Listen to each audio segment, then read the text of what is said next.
Hello, students. This is an introduction to the essay The Empire Writes Back.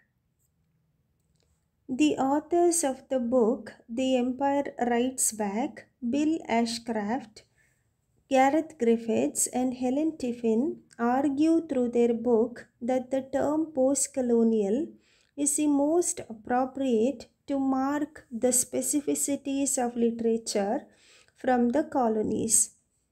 They feel that the term post colonial covers, I quote, all the culture affected by the imperial process from the moment of colonization to the present day, a term for the new cross cultural criticism which has emerged in recent years, and for the discourse through which this is constituted. Unquote.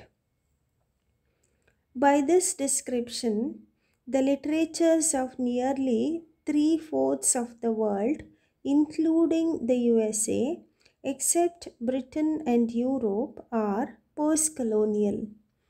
The experience of colonialism of all these peoples must be encoded in their writings and in their arts through which they assert their regional, national distinctions and their differences from the assumption of the imperial center.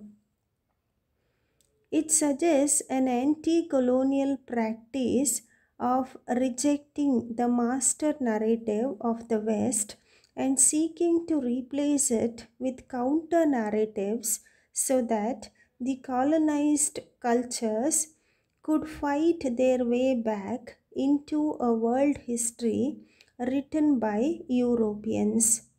Ultimately, the post colonial agenda seems to have been to challenge Eurocentric norms of literary and artistic values and to expand the literary canon to include colonial and post colonial writers. This seems to have succeeded to an extent. Chinua Achebe, Ole Soyinka, V.S. Naipaul, Derek Walcott, G.V. Desani, Salman Rushdie, R.K. Narayan, Raja Rao, Mulk Raj Anand, a large and growing body of post colonial literature, criticism, and theory form part of a standard academic study in the English department. The experience of colonization and the challenges of post-colonial world have produced an explosion of new writing in English. This diverse and powerful body of literature has established a specific practice of post colonial writing in cultures as various as India, Australia, and West Indies and Canada, and has changed both the traditional canon and dominant ideas of literature and culture. The Empire Writes Back was the first major theoretical account of a wide range of post colonial texts and their relation to the larger issue of post colonial culture, and remains one of the most significant works published in this field. The authors, three leading figures in post colonial studies, open up debates about the interrelationships of post colonial literature, investigate the powerful forces acting on language in the post colonial text, and show how these texts constitute a radical critique of Eurocentric notions of literature and language. The authors are well known figures in Australian literature.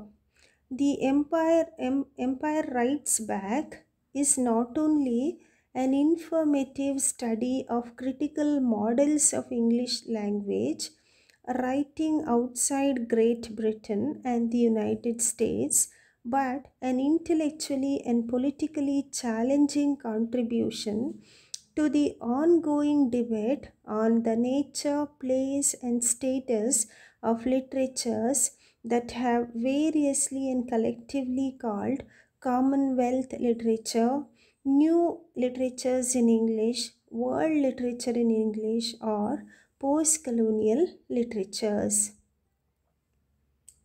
The Empire Writes Back takes its title from Salman Rushdie's The Empire Writes Back to the Center. It is divided into 5 chapters with a short introduction and some concluding remarks. The effects of imperialism and colonialism have shaped the third world countries in the political and economic grounds.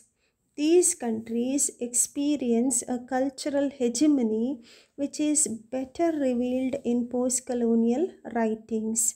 Moreover, there is an unequal form of caricaturing of former colonies. Post colonial literature opposes this inequality by demonstrating and deconstructing the European structures of philosophy, history, literary studies, anthropology, sociology, and political science.